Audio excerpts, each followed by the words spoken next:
Hey, what's going on, everybody? Manny here once again. Welcome to DFS Zone, your source for daily fantasy sport lineup advice for the NBA and NFL. Got a brand new video for you guys today. We're going to discuss today's 8-game slate in the association. But before I get started, like always, ladies and gentlemen, I appreciate you guys drop a like on the video. And if you're new to the channel, it's your first time here and never seen any of my NFL or NBA lineup advice videos, and you want to be able to have that kind of content coming your way on a regular basis, the only thing you have to do to be a part of the DFS Zone community is subscribe down below and make sure you put on that bell icon, turn that on. This way you don't miss out on any of my NBA or NFL lineup advice videos. All right, with that out of the way and all that being said and done, today is Friday, November the 16th, 8-game slate in the association. Let's get right to it, man. At point guard.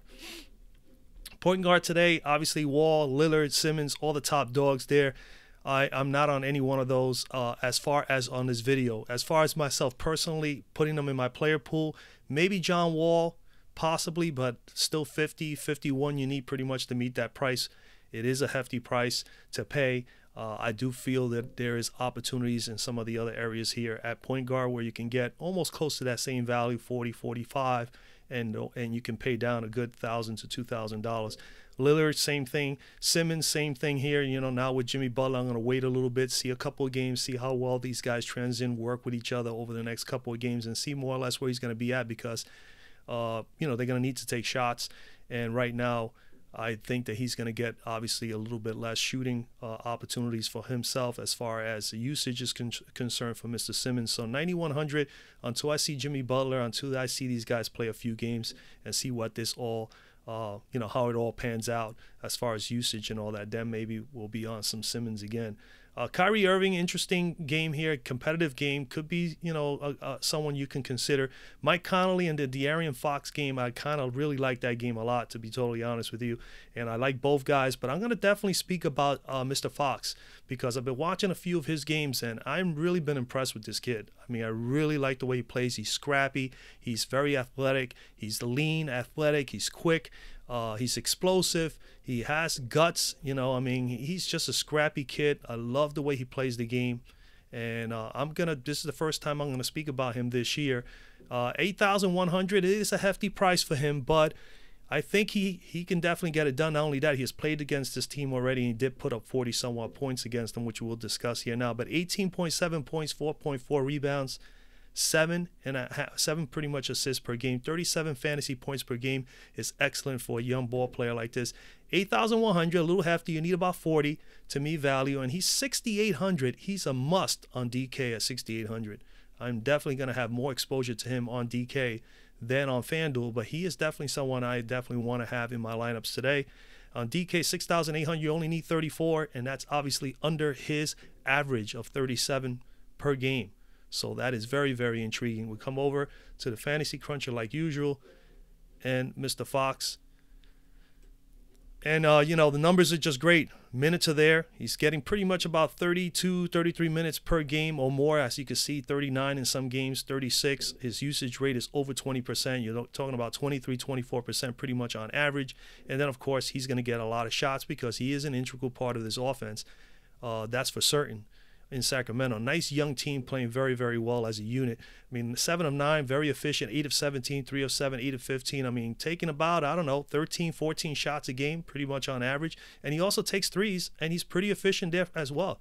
3 of 4, 3 of 6 over the last 2 games, 10 threes, hitting 6 of 10, 60%.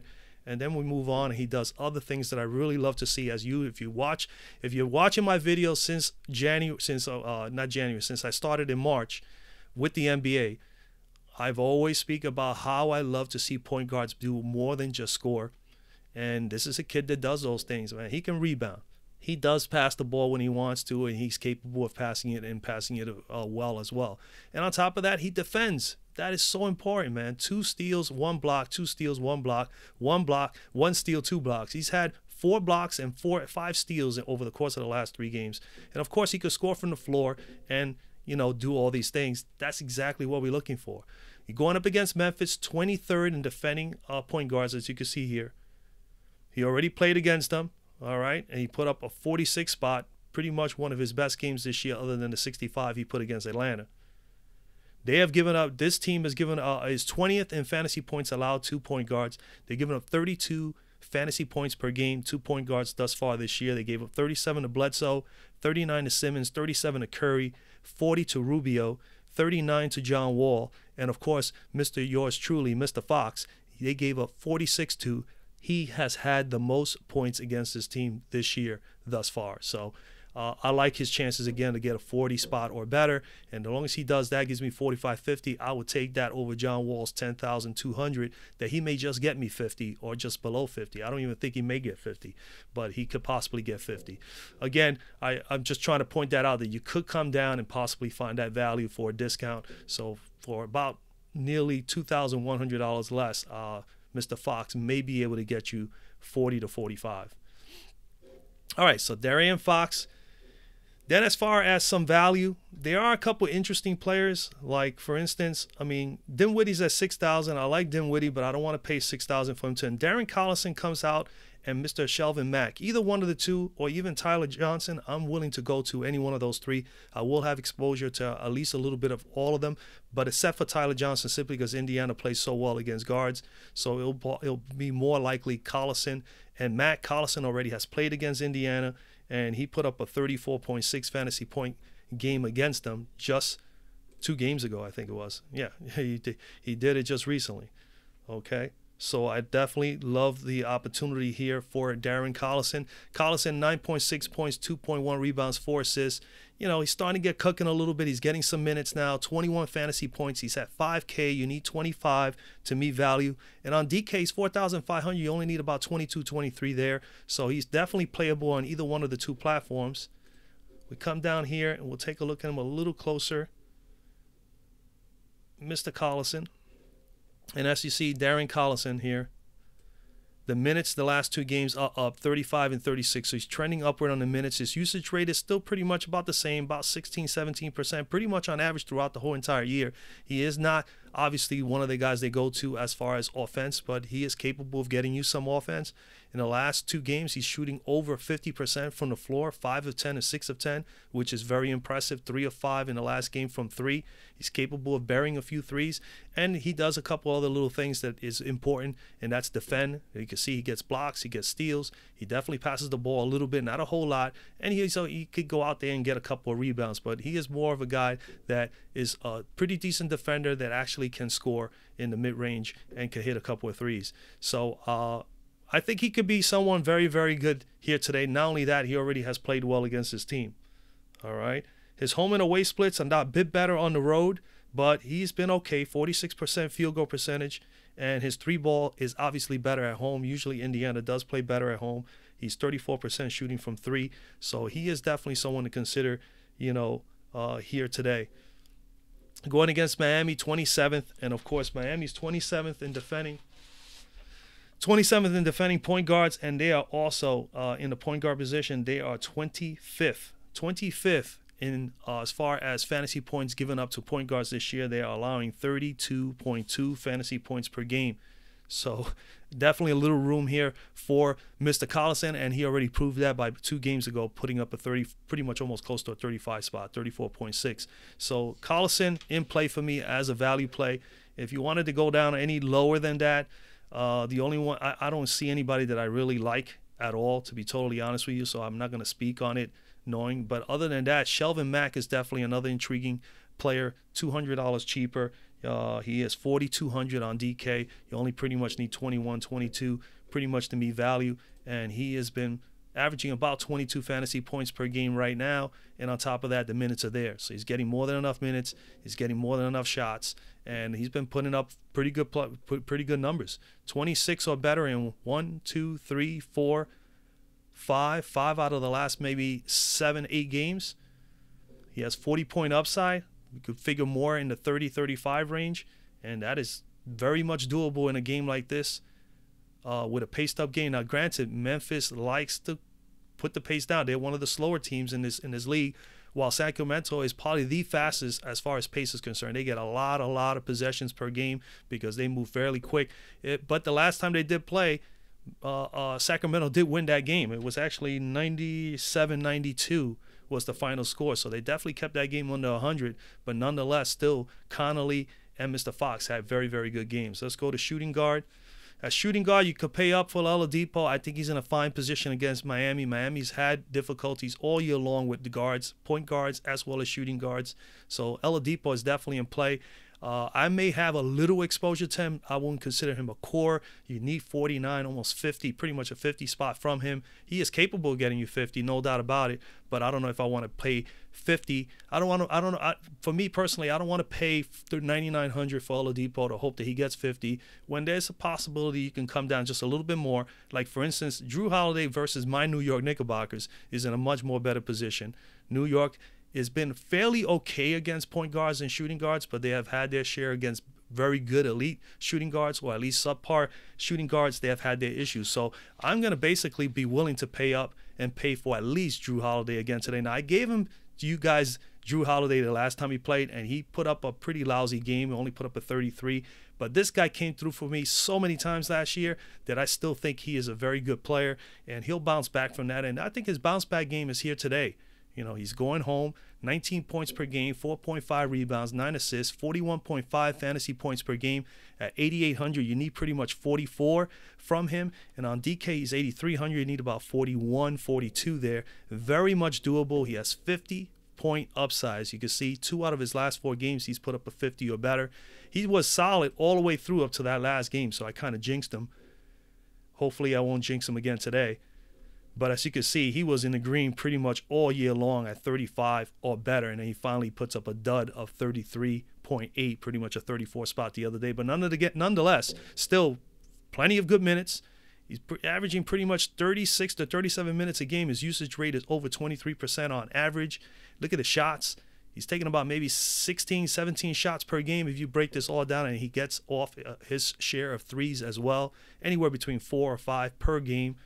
Pretty much shoots, his shooting percentage is a little bit low there, but he is getting some shots off. He gets to the foul line, and of course, he dishes the ball. He gets a few rebounds, and he's capable of defending, which is something that I always like to always preach here as far as fantasy point totals are concerned. You want everybody to definitely contribute on the defensive side of the ball and get a little scrappy and dirty.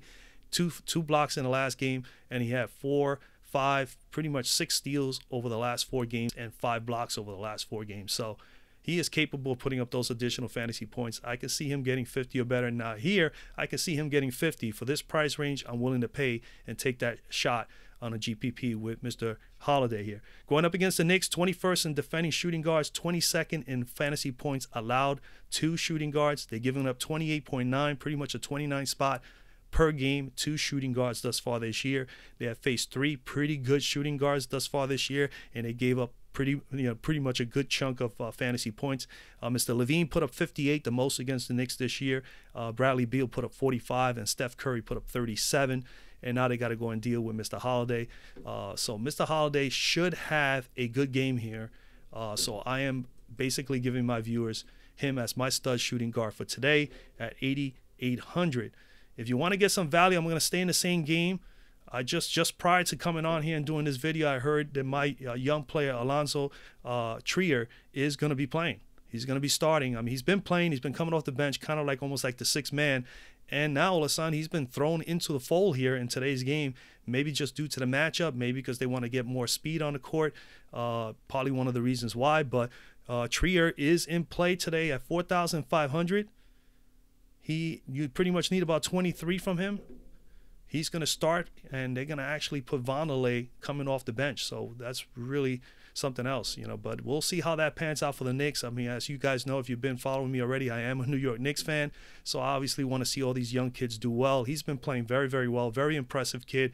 Slasher, quick, not afraid to go to the basket, can dunk, can hit the three-pointer. He does a little bit of everything, man, and he's pretty good, pretty decent defender. So I am very impressed with Mr. Trier. But 32 minutes in the last game, 11, 5, and 1. He's averaging 11 points, pretty much 3 rebounds, 1.5 assists, 18.7, pretty much 19 fantasy points per game at 4.5. You need 23, and on DK, he is 4,200. You need 21 there. So 21 to 23 fantasy points. Can he do it? Absolutely. I think he can. He absolutely can. Let's look for him here. And as you can see, his numbers have been pretty decent. All right. The minutes have been a little choppy, but as you can see, he's been in the green 1, 2, 3, 4, 5, 6. 6 pretty much was over. You know, he just met value here. He's been pretty much at value or better in 6 or 7 games out of the last 8. So he has been, you know, right on. And it's just the minutes have been a little choppy. He's been as high as 42 and as low as 18.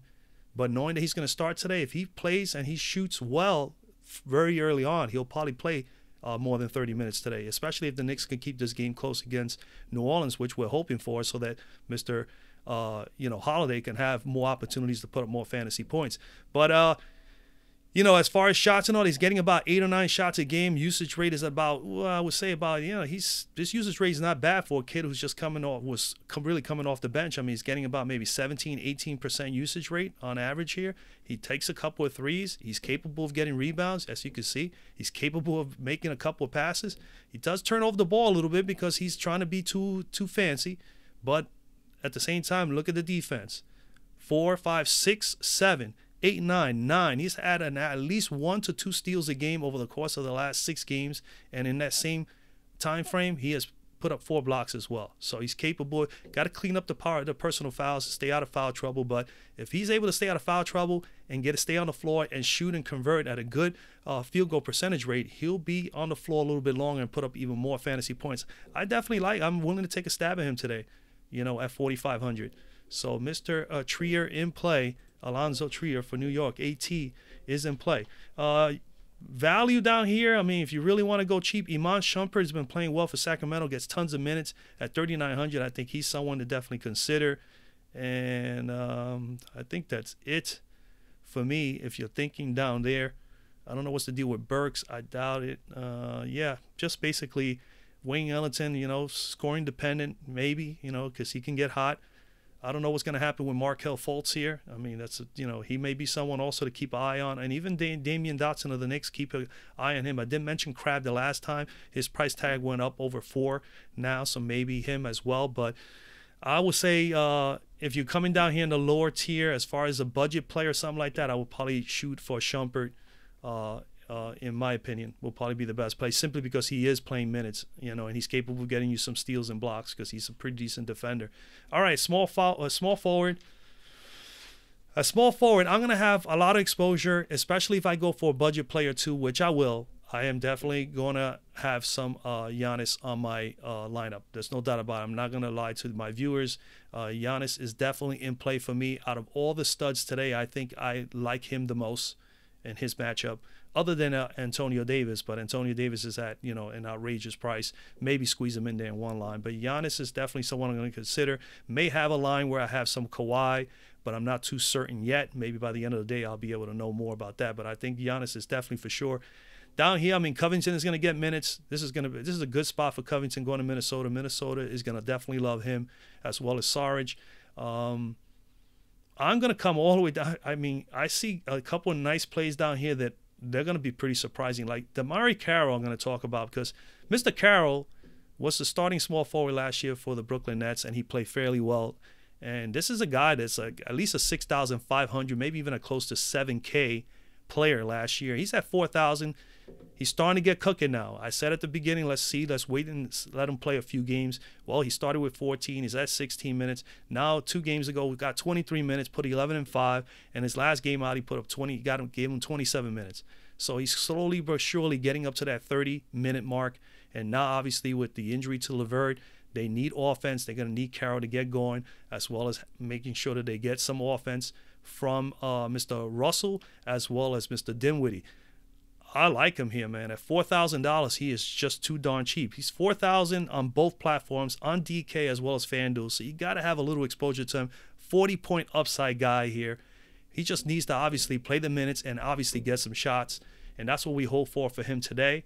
So we're going to take a look at him a little bit closer here when I find him. Mr. Carroll. And you know what? I mean, there's not a whole lot to go by so far this year, but as you can see, if I slide this down, he has 36-point upside, pretty much 40-point upside. And as you can see, he were at times last year 6,200, 6,000, 6,000, pretty much 6,000 to anywhere between 5,500 and 6,000 on average last year. And he's able to get you 40. He has 40-point upside. He just needs to take some more shots. As you can see, he was averaging more like 9 to 10 shots, maybe 10 shots per game late last year and this year thus far. Finally, in the last 2 games, 24 and 28 minutes, usage rate about 17% over the last 2 games, and he's taking now more shots than he was doing prior to that. So slowly but surely, he's working his way into this offense, and I just see him just eventually getting a little bit more and more. I think today is the day that he goes over 30 minutes, and hopefully today is the day that he shoots at least 11 or 12 shots and buries at least 45-50% of them. And he's capable of hitting threes, and he's a pretty decent free throw shooter, and he can rebound, and sometimes, once in a while, he'll get you a little block or two there as well. So I like him here. He's going up against Washington. We've been picking on Washington thus far this year. They're terrible in defending almost everybody in every position thus far this year. Not to say that they probably won't improve, but at the moment, they are not that good. All right. They come in here, as you can see, dead last, 30th in defending small forwards, 25th as far as fantasy points given up to small forwards in the league. They're 25th, and they're giving up 25.4 fantasy points per game. They did give up 28 to Magruder, 43 to Harrison Barnes, 35 to Paul George, and 34 to Kyle Anderson. Now, again, the only elite player here that I mentioned was George, and he put up one of the lowest. So it was an off night for Mr. George. But Magruder and Harrison Barnes, 43 and 28, it's right in the wheelhouse, right in that same vicinity of what Mr. Carroll could possibly put. So I will put him in there with a guy like Magruder or even a Kyle Anderson as far as skills are concerned. So, yeah, Mr. DeMarre Carroll, I think, is a pretty sneaky fine play here at $4,000. Other than him, man, there's another guy which I mentioned the other day, and I gave you him the other day, and that's Wilson Chandler at $3,800. Budget play of the day for sure, but I say value play because this is a guy, is a 7K player, 6,500 easy last year, many times over the last few years for the Denver Nuggets. He's the starting small forward for this team, and he's going to be. And slowly but surely, I gave him to you here when he got the 15 minutes, and now he's up to 23 minutes over the last 2 games. And he had his best game was the last outing, 14 points, 4 rebounds, had 1 steal. He's capable of doing it all, okay? He could defend. Let me get to Mr. Chandler. All right. Wilson Chandler.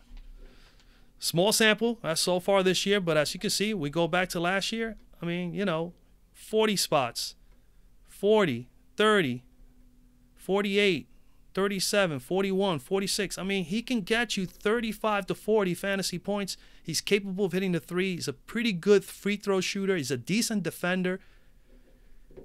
1 steal, 2 steals over the last 2 games. The usage rate, 23 minutes. Usage rate was a little crazy, 21 and 9. But, again, this is just going to improve. 10 shots in the last game. I could see him elevating that to about 12, maybe even 13 shots today. And as you can see, he's capable of hitting the 3, 2 of 4, 4 rebounds, 1 steal. He's capable of getting a steal almost any given day, and he is definitely a decent defender. That's for certain. Wilson Chandler going up against Utah. They're 20th in defending small forwards thus far this year. They're 27th in fantasy points per game allowed to small forwards thus far this year, giving up 26 fantasy points per game. They did give 26 to Barnes, 32 to Kyle Anderson, 44 to Jason Tatum, and 34 to Andrew Wiggins. So, and all of them were defended by Joe Ingles. Joe Ingles is not a bad defender, but he's not the greatest. I think Wilson Chandler should be able to do fine here against Utah. So I definitely love a little Wilson Chandler here today at 3,800. Good value play, good budget play, whatever way you want to look at it. I gave you 2 guys fairly cheap here, so you can pay up for a Giannis or maybe even Anthony Davis. We go over to power forward. And at power forward, I'm gonna have exposure to Anthony Davis. I'm not gonna BS you guys. I'm not.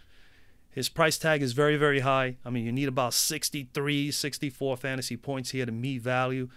He is 11.4 on DK. You need pretty much about 56, 57 there to meet value. That is a little bit more respectable because he's at about 58.6. But I'm still going to give him some exposure. They're playing against my New York Knicks, and they really have had trouble with the 4 spots this year. And I think he's going to be able to just eat up all day here. Hopefully the Knicks will be able to get good play from some of their offensive players like Tim Hardaway, so they could stay fairly close in this game, so they can make it interesting enough for them, Anthony Davis, to put up some major fantasy points. But there's players here you could come down to and save a lot of money. He is the most expensive out of the power forward players here on FanDuel today. The very next guy is $6,900, so you're looking at about $5,000 difference. But I'm going to come down, man. Mr. Pascal Siakam has been just phenomenal, fantastic for the Toronto Raptors this year. His numbers are very, very good, so he's the one I'm going to speak about. Other than Anthony Davis, this is the next guy for me. Siakam, 6,300. You pretty much need about 31, 32 to me value here. He is 6K on the nose on DK, so you need 30. His minutes are there, man. 28, 28, 29. I mean, I'm just going to go right to the cruncher. And let's look at Mr. Siakam. If you're not on Siakam, obviously you got to consider Mr. Ibaka in the same matchup against Boston. Boston's more vulnerability to me, I think, is in the front court. And as you can see, this guy has been in the green, has been as high as 47, 42, and then, of course, he's been down to 27. And you know what? At this price, if he gives me 27, I'm okay. If that is his floor as far as fantasy points right now, 27 over the last few games, I wouldn't be that disappointed. I mean, it's not what I want, but I would not be that upset. But he's been so good that I really, truly believe he's going to meet value and maybe even exceed it. Everything is there for him, man, as far as minutes. He's getting about 28, 29 minutes per game the last few games. Look at the shots, anywhere between 11 and 12 over the course of the last 4 or 5 games. He's been getting more and more involved in the offense. Then you come over here, he's a pretty decent free throw shooter, 4-4, 8-9, 5-5, 2-2. He's been solid there over the last 4 or 5 games. Then he brings a rebounding, and he can pass the ball a little bit, but what he brings is that defense. 4 blocks over the last 2 games and 2 steals, and he pretty much gets almost a steal almost every game since the beginning of the year. So he brings a lot of defense. He's showing a lot of athletic ability. He's showing a lot of offense, something that he did not show a whole lot last year. He was more like of a defender. But he's showing a bit of everything this year, and he's capable of filling up the stat sheet in a couple of different areas, as you can see. So Siakam, as well as he's been playing, I definitely do like him here going up against Boston, and especially if there's no Marcus Morris, I would love that matchup even more so. Boston 9th in defending power forwards, 16th in fantasy points allowed thus far this year to power forwards in the NBA. They are allowing 30.5 fantasy points per game, which is quite a bit. Right in the wheelhouse for Mr. Siakam. They gave a 44 to Griffin, 54 to Giannis, 45 to TJ Warren. All these guys were defended by Gordon Hayward. I think Siakam is just as explosive, very good. I don't think Hayward could really defend him that well. So Mr. Siakam is definitely in play for me, man. I think he is in a very, very good spot to put up 35 or 40 or better in this game. When you're looking for value, I mean, you come down here a little lower, like Marcus Morris. I always like Marcus Morris out of the 2 brothers. He has an illness. We'll see where that stands at. He is 5,300. You need about 27. He can definitely get you that. Taj Gibson is going to start losing some minutes. I'm going to come down, to be totally honest with you, and I'm going to speak about one of the guys that got traded. I mean, Dario Saric is right now obviously very cheap. He is too cheap. I mean, I am not passing him up. I am definitely putting him in some of my lineups today. I just can't see why not. Now, granted, he's on a new team. He did play 20 minutes the other day. I see this. This is all going to pan out, that he eventually is going to keep on getting his 20 to 22, 23 minutes, and he may get more than Gibson with due time if he is burying his threes and he's shooting his jumpers and his field goal percentage is very, very good. If he continues to do that, because he is more explosive offensively that he brings to the table for the Timberwolves than Mr. Gibson. Gibson is the rebounding. Now, Dario can rebound, and he's capable of rebounding. He can get you 5, 6 solid rebounds a game, but he has to play 25 minutes or better. Let's take a look at him a little bit further here. And but this price tag is a little too low for him.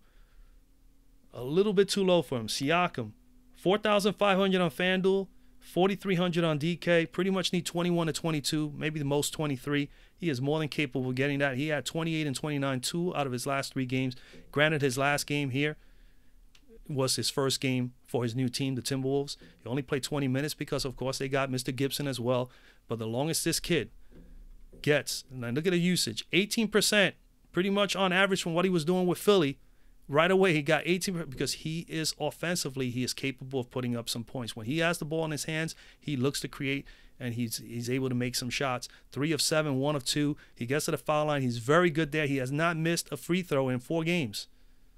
And he's probably missed only 1 or 2 all year long. Looking here. I mean, it's crazy. So he's an excellent free throw shooter, is aggressive, can get rebounds. He's not a big assist guy. That's not his game. They look for him to shoot, but he's capable of getting you the occasional block, and he's capable of getting you some steals. I think with time, I mean, the whole idea here, folks, is this price tag is too low. It's $4,500, $4,200. This is a guy that is about a $6,000 or $6,500 value, as you can see, going even back to last year. $6,500 was his highest number ending the year last year. So he's $2,000 cheaper. He's at a bargain. Let's take advantage of the discount now before they start utilizing him for 30 minutes, and he's putting up 30, 35 fantasy points, and his price tag goes up all the way to about $6,500 from here to then. So Dario Saric definitely in play for me. Going up against Portland, they're 4th in defending power forwards thus far this year. As you can see on the screen, they are also 15th in fantasy points allowed thus far this year. They're giving up 28.5 fantasy points per game. They did give up to some guys and trying to find comparable guys. Mr. Gibson, his own teammate, they gave him 27. Gordon Hayward, they gave up 27 to him as well. Meritrick of New Orleans put up 46, the highest out of all.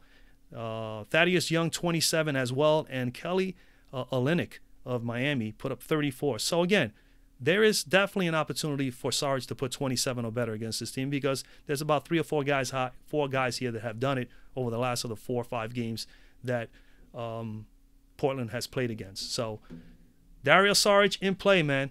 Gave you 2 guys there solid, Siakam, Dario. And then if you're thinking of anybody else, I mean, like I said, another guy that comes out is the other Morris brother. Markieff Morris at 4,800 may be a very nice play here against Brooklyn. Brooklyn is 30th in defending power forwards. They've given up their 22nd in fantasy points allowed, giving up 25.3 fantasy points per game. Here's a guy that averages pretty much 21.5, is capable of getting you 35 or better. He could be someone that would be very, very dangerous here. Let's take a look at him a little bit further here. Not great numbers against Brooklyn, at least last season. But again, I think he is someone you can consider here as well. He is capable of getting you 30 or better. Let's go over to center. As far as value, anybody cheaper here? Poof. You come all the way down here after Dario. I'd be honest with you. Maybe Mr. Olynyk, maybe possibly him at 3,900 could be somebody of a budget play. I don't see anybody else I really like. You know, I'm not going to tell you anybody that I don't think that I'm not going to actually play or have in my player pool. Let's go over to center. At center, you got Embiid, you got Karl Anthony Towns, Mr. Whiteside, Gasol. All these guys are pretty good spots. Embiid, love the matchup. I love the matchup, but not to the point that I want to play him. I'll probably squeeze him in one lineup, to be totally honest with you, because he's such a great player. And he's so competitive. But Mr. Gobert is not a bad defender. He's not the worst. He's not the best. The best defender as a center is Mr. Gasol right here. But I don't know if I want to pay to see if he can get 55 when I know I can pay down and I could probably get almost 50 from somebody or better. So I'm going to come down. Now, Karl Anthony Towns, I like Towns' matchup more so than Embiid's, to be totally honest with you. So at 10,006, I don't mind paying and having him in a lineup or two. But as far as a core, as far as me trying to give my viewers an opportunity to see it in a different way, Whiteside, 8,800, he's nearly like, he's about $2,100 cheaper than Joel Embiid, and is capable in his matchup today against Turner and Sabonis, who plays a little bit of center for Indiana. He is more than capable of getting you 50, 55 in this game for that price tag. And that's what I look for. That's a nice GPP play there. So Whiteside is the guy I'm going to talk about here, even though I will have some exposure to Embiid and Mr. Towns. I'm not saying those guys are not viable. I'm just saying that if you want to probably save a little bit and still maybe get about the same amount of fantasy points, or at least near it, and you could be able to put those savings to something else, then maybe Mr. Whiteside or maybe Mr. Gasol would be better plays. who are also in very good, favorable matchups. So Mr. Whiteside, 13, almost 14 points per game, 14, pretty much 15 rebounds a game, 48.8 fantasy points. You round that off to about 42 fantasy points per game. He's at 8,800. You need about 44 from him, so it's slightly a little bit above his average. But on DK, he's 7,900. So only need 39 on DK. Only need 39 on DK. So let's take a look at him over here. Mr. Whiteside. Now, he already has played against Indiana. He put up a 44 spot against Indiana, and he was priced at 9,100, and he met value there. He is $300 cheaper this time around. Now, granted, the last two games, it was a blowout here. He didn't have to play a whole lot. That was a winning effort there for the team. The game before that was a little bit of a blowout on the opposite end, and Philadelphia was pounding them. He didn't play a whole lot, but he still got 26 and 22% usage rate in those two games, and he's very efficient with his time on the court. When he gets the ball in his hands, he's going to be pretty much up close, posting up, 5 of 10, 5 of 8. He can hit a couple of threes here and there. He's not a big three-point shooter. His his free throw shooting is not the best, but he is not bad. He brings the rebounding, of course, as we all know, and of course, he brings the defense. He can get you blocks. He can get you steals. My only concern with Whiteside in this matchup is that he's going up against Turner, and they both are fouled. They're both guys that foul a whole lot. If he could stay away from fouls, he'll be an awesome play here tonight. So I'm banking. I'm willing to put him in 2, 3, 4, 5 lineups tonight. I usually play about 7 or 8 or more. And I think, I am more than pleased with, I have no, me personally, I just don't feel like I am not going to be concerned whatsoever in this matchup to at least put him in my lineups. I think he can get you 45, 50. We know he's capable of that. He's got 60-point upside. As you can see here, he got an 82 spot against San Antonio several weeks back. It'll be great if he can get 4 or 5 shot blocks today.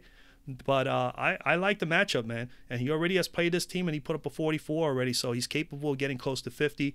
I'm willing to give it another shot with Mr. Whiteside in a bounce-back game here. And he's had rest. He only played 22 minutes in the last 2 games because of blowouts. So it's not because he wasn't playing well. So he just wasn't on the court long enough to put up huge amount of points. And even when he did, he put up 37 in this game here, folks. And he did that in 22 minutes with a 26% usage rate. So he is definitely pretty effective when he's on the court if he can stay out of foul trouble and the games stay close.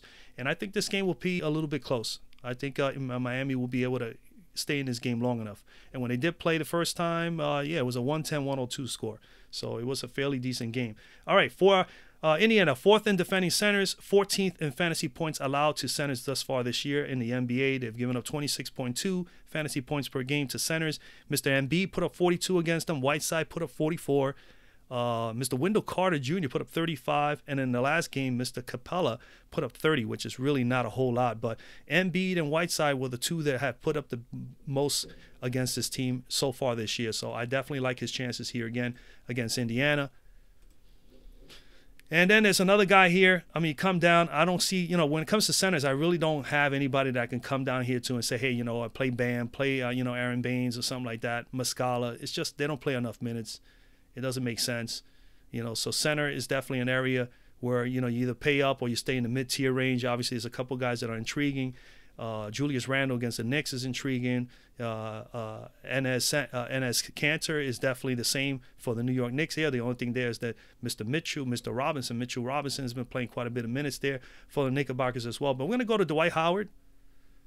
And I think Dwight Howard at 7,000. I mean, I love his price on DK. He is like a must on DK. He will be definitely someone I'm going to lock in on DK. He's 5,700 on DK, folks. 5,700. You only need 26, 27. On Fanduel, he's 7K. You need 35. Is both attainable. Those are doable numbers for Dwight Howard. He's capable of getting 40 or better any given night. If he gets a double-double, gets massive rebounds, and get a couple of shot blocks, he'll be fine because he definitely gets quite a bit of shot blocks. 19 minutes in the last game, 10 and 7. Let's go over to the cruncher and let's take a look at him a little bit further.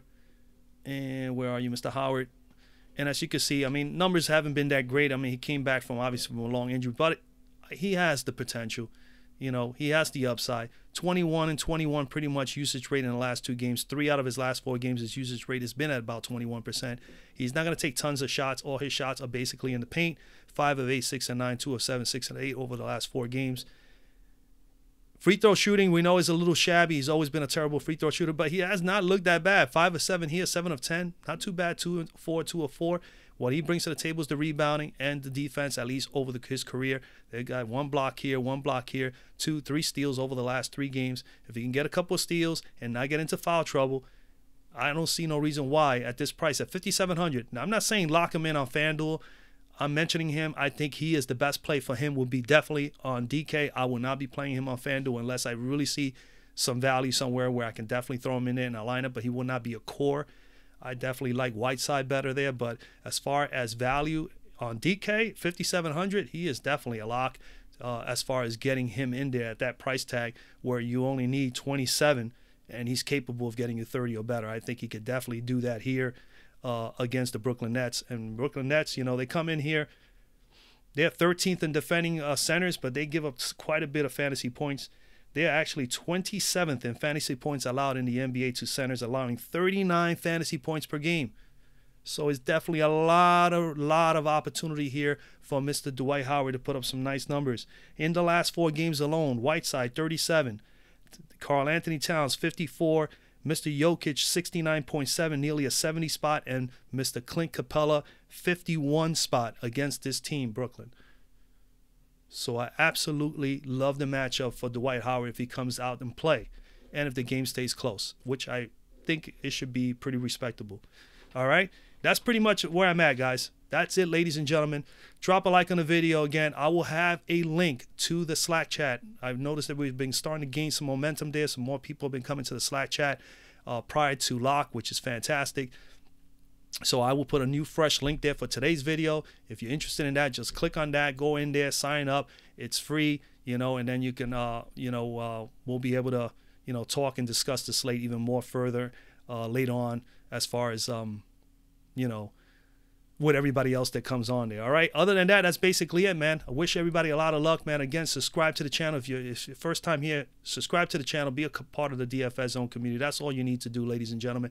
And then make sure you turn on that bell icon so this way you don't miss out on any of my NBA videos. NFL video for this week is coming out later on this evening, so that'll be out for you guys. I know I didn't do one last week. I got caught up with a lot of stuff last week, and I was not able to finish up a video, and I just decided to just chuck it. So this week there will be one. It should be out by later on this evening into the night. All right. Other than that, wish you guys a lot of luck. I'll see you guys in the Slack chat later.